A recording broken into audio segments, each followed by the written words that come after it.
Hey, what's going on, classes? Mr. Hayes here on Thursday, October 22nd for today's mini lesson video on problem patterns.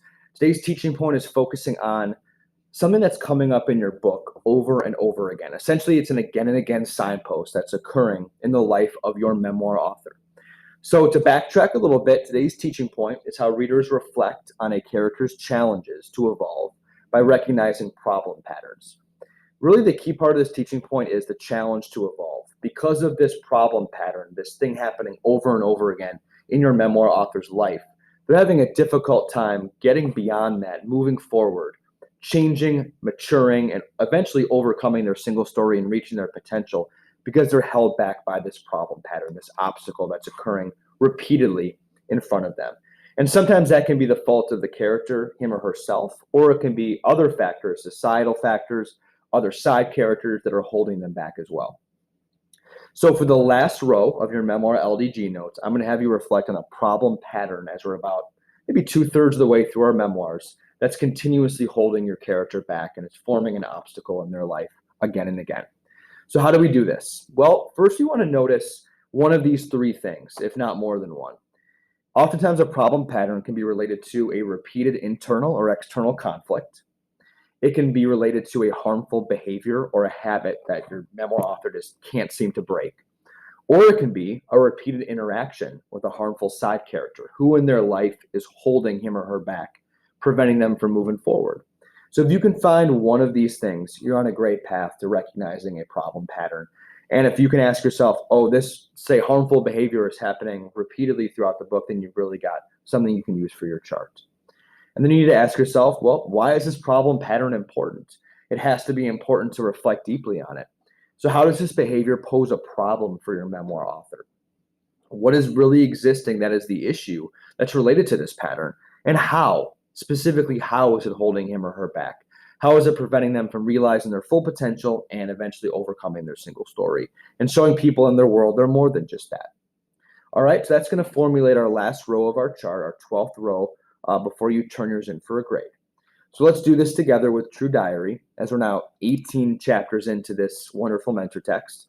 I'm going to take a look at today's, let's scroll back here, take a look at today's chapter that we just read about the Welpinit versus Reardon game. And the problem pattern that I'm seeing is not necessarily one that is Junior's fault. In fact, it's kind of the opposite of that. While many people in his tribe should probably be giving him credit for trying to make a better life for himself, the problem pattern that I'm seeing is related to an external conflict. It is a person versus society conflict. It's society being racist and vindictive and really cruel and evil towards Junior for leaving the reservation. And that was never more clear than in today's reading with the basketball game against Welpinit. So I'm going to look here for the best possible quote that can show just how against Junior everyone back at the res and back at the tribe is. Certainly I could have done a quote from Rowdy and his violence during the game towards Junior, but I like the scene where they all turn their back on Junior when he walked in. First they chanted Arnold sucks, but then they went to, let's see, where is it? It's where they turn their back. Here it is at the bottom. So we walked through the front and into the loud gym, which immediately went silent, absolutely quiet. My fellow tribal members saw me and they all stopped cheering, talking, and moving. I think they stopped breathing. And then as one, they all turned their backs on me. So I would capture that quote in my chart as the problem pattern that shows this person versus society conflict, Junior versus the people in his world who are against him, trying to make his life better, trying to be the best person he can be, trying to evolve and break that cycle of poverty. That's the problem pattern that keeps coming up. Even going back to the way Rowdy reacted when he told him he was leaving, even going back to the way that his parents told him that, Junior, everyone's going to be against you now. There's all these signs, that these problem patterns of anyone who dares to break the mold of staying in the res and being loyal to the res. Anyone who tries to break that cycle is looked at as a pariah and a traitor. And that's a problem pattern existing in Junior's world. So I'm going to capture that quote here. My fellow tribal member saw me.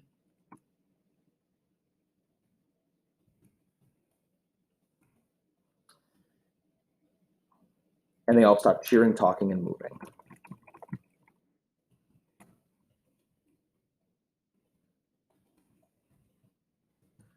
In fact, I think they stopped breathing.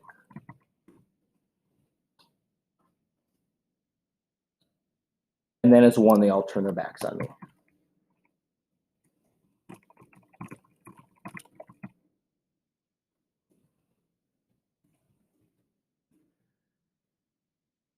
And then I put the page number here, so 177, cheering, fix that typo. And what's cool about this quote is that it's not just literal, but it's also symbolic. They're turning his back on him, literally and figuratively, in this scene. So then I'm going to ask myself, what did I notice? Which is the external conflict, and why is it important? So I noticed that when Junior entered the basketball gym to face his old tribe, everyone in the student section and even all the parents